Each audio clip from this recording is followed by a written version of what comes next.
Welcome back to the Team to Beat Miami Heat podcast, your one-stop shop for daily Miami Heat content. My name is Amir. Bam Adebayo was recently talking to Marc J.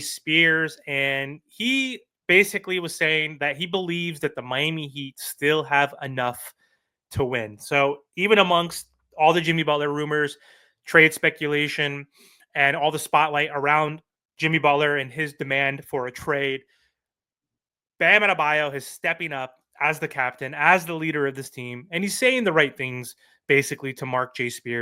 saying that everybody needs somebody to look at. And Bam Adebayo said they need a voice, the team that is, that one voice where we get in the trenches and it gets dark, people lose direction. You need somebody to be an enforcer to understand that we could still win. We still have enough, which is very interesting. We'll get to that in a second. He said, we can't let the season go to shit for the young guys. I look at them because young guys are trying to get a job. Guys are trying to be something in this league. And it's like you can't let the outside noise distract that, the Jimmy Butler noise, obviously. But for me, it's really getting everybody on the same page and understanding we could still win, which I think is interesting. So right now, the Miami Heat are missing their best player. Jimmy Butler is still the Miami Heat's best player. I don't care what anybody says. This team goes as far as Jimmy Butler takes us, even this season at age 35, even though Jimmy Butler's usage is down, he lost his joy, the scheme has changed, whatever. Jimmy Butler is still the Miami Heat's best player, especially when it comes to the playoffs and when it comes to elevating this team, because he is a superstar in the playoffs. Didn't really get to play last season, but in the playoffs. But when he did play, he took us to the finals 2 seasons ago. So I know Bam is coming out saying the right things. He's our captain. He's our leader. He's our cornerstone. He's our max player. And he's 27. He's in his prime. He's a 2-time All-Star. He's a 2-time Olympian. But I don't know if he's actually serious in terms of saying we have enough, because we've heard that before from this front office. The mantra for the Miami Heat the past 4 seasons, run it back. We have enough. We like our team. If our team is healthy, we can go far. And I don't think that's true. I don't think the Miami Heat have had enough. And even with availability outside of Jimmy Butler, who has missed 10 games prior to the suspension out of the 30, the Miami Heat team were still struggling. I mean, the East is struggling too. The Miami Heat, I think, are in 7th place right now in the East. I could check. They're 20-18. They're playing tonight against the Lakers, which should be a winnable game. The Miami Heat are 7th right now. They're a half game behind the Pacers, or a game behind the Pacers, actually. No, half game for the 6th seed. So maybe the Miami Heat have enough without Jimmy Butler to maybe avoid the play-in, but I doubt it. Without Jimmy Butler, this team is going to be inconsistent. They're young. They have a lot of holes in this roster. They don't have a lot of functional size. They don't have a true point guard. Terry Rozier's playing like crap.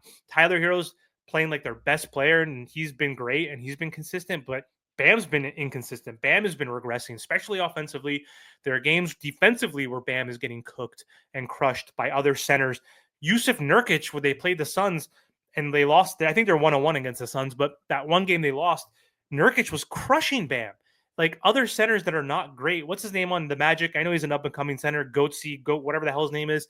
Crushed Bam Adebayo. Like there are centers out there that are not named Jokic, Embiid, Anthony Davis, Towns that have crushed Bam. Not saying he's regressed defensively, but he's not as sharp defensively. Offensively, his shooting's horrible. His percentages are down, and that's been rough. And with that, and with Tyler Herro being the only consistent player and Terry Rozier being inconsistent, Kel'el Ware being still raw and young, not getting consistent minutes, relying on a Kevin Love even now, who's 35 years old and washed, and just not having the right scoring pieces around Tyler Herro and even Bam Adebayo. I don't know why Bam is saying he thinks that they have enough. Enough for what? To avoid the play-in? To make the play-in? What does he mean? Because they don't have enough to compete as a contender in the East. That's a fact. Without Jimmy Butler, there is no way. We'll see what they get for Jimmy Butler if they do trade him by the trade deadline and add some win now players that Pat Riley wants. Like, can we get a Cam Johnson type of player, a Bruce Brown type of, you know what I mean? Like a 3-and-D kind of guy that can complement Tyler Herro and Bam, Can we get a Zach LaVine, a Ingram, or whoever? I don't know. Can we get some good pieces? Maybe then the Miami Heat can compete to actually avoid the play-in. But the way they're playing right now, losing to the Utah Jazz by 36, losing a 17-point lead in the fourth quarter with 8 minutes to go against the Sacramento Kings. I know Jimmy wasn't playing in these games, but still, then coming back and winning against Houston and then getting your ass beat by the Clippers. Like they're so inconsistent, and they've never been able to go up 3 games above 500 this season yet. Every time they do, they lose, which they just did. They were 3 games above 500. They lose to the Clippers. Maybe they'll beat the Lakers tonight because the Lakers suck, but I don't think they're good enough to avoid the play-in without Jimmy Butler. Maybe if they do miraculously get the 6th seed, like what are they going to do with that? So what does Bam mean by we have enough to win? We have enough to win some games. We have enough to win a championship. I don't know what he's trying to say, but of course he has to say this to Marc J. Spears. He is our franchise cornerstone max player. Obviously, Spo loves him. He's been with the team for 10 years. He has grown. He has exceeded expectations as the 14th overall pick. He's not a top 5 pick, okay? Like we got him at a steal at the 14th. He's developed and grown exponentially since his rookie season, replacing Hassan Whiteside. And I love Bam Adebayo. He's great, but he can't be our number one option. Tyler Hero can't be our number one option. We have 2 third options on our team right now. Tyler Hero is a third option on a winning team. Bam Adebayo is most likely a third option. Unless he's with like a Luka, maybe Bam could be a second option. Depends on who that third option is. But he's a third option right now. So he's saying the right things. He needs to say that to preserve Miami Heat culture. But I don't know what Bam's saying about winning. I don't know. We'll see. Let me know what you guys think, what he means in the comments. Do you think we have enough to win with this young core and Bam and Tyler leading the way without Jimmy? Let me know in the comments. Thanks for watching.